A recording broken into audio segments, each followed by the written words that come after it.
Boa noite, me chamo Cíntia, vim contar um relato que aconteceu comigo.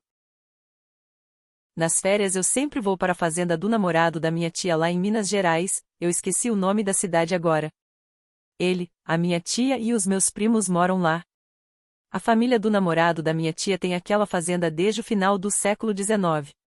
No verão passado eu tinha ido para lá, como de costume, só que dessa vez o meu espírito curioso e aventureiro de adolescente não se contentou em ficar somente na piscina e andar de cavalo, eu queria sair e explorar a fazenda inteira.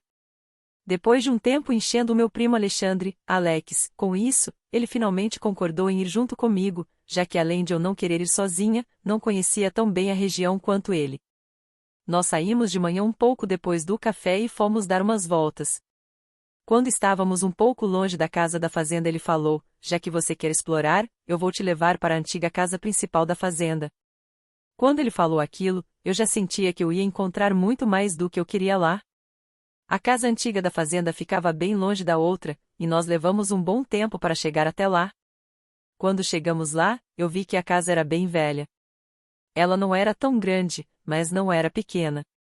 A porta estava destrancada, estava simplesmente encostada. Não era exatamente aquilo que eu tinha em mente quando eu falei que queria explorar a fazenda, estava mais interessada em um rio, alguma cachoeira, alguma montanha com uma vista bonita, ou até alguma caverna, mas era aquilo que eu tinha no momento.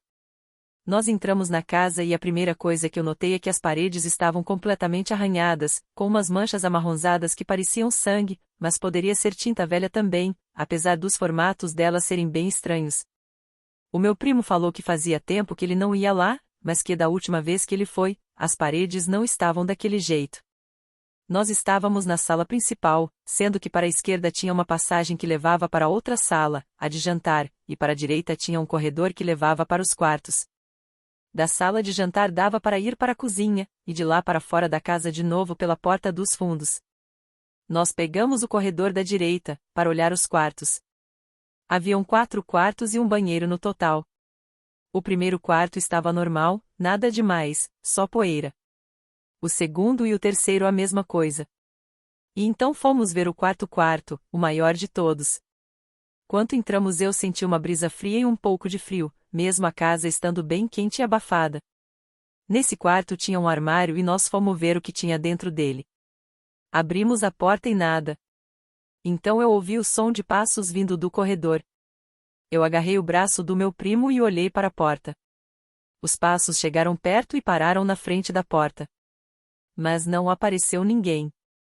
Então eu olhei assustada para ele e saí correndo, e ele veio atrás.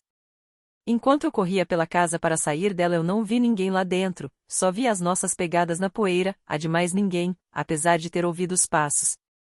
Lá fora na luz do sol, ficamos mais calmos.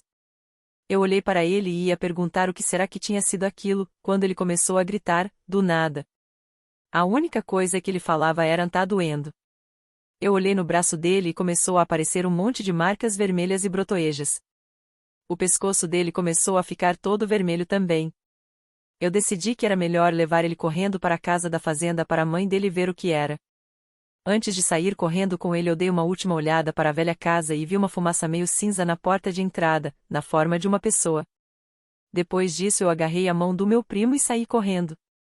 Quando nós chegamos na casa da fazenda a mãe dele viu como ele estava e ficou assustada. Ela levou ele no hospital, e deram alguns remédios para ele tomar.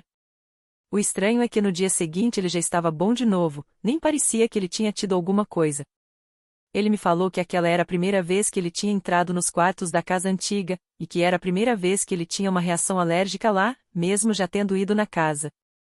Durante o jantar nós falamos o que tinha acontecido no dia anterior, e falamos dos passos que ouvimos. O namorado da minha tia ficou preocupado, achando que podia ter alguém morando lá escondido, já que isso não era incomum acontecer por lá. Ele resolveu ir investigar a casa no dia seguinte.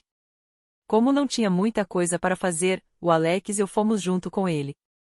Quando chegamos lá nós entramos na casa, e para nossa surpresa, as paredes não tinham arranhões nenhum, e nem nenhuma mancha de tinta ou sangue, ou o que quer que fosse aquilo. Mas eu e o Alex não saímos da sala, foi o máximo que nós entramos.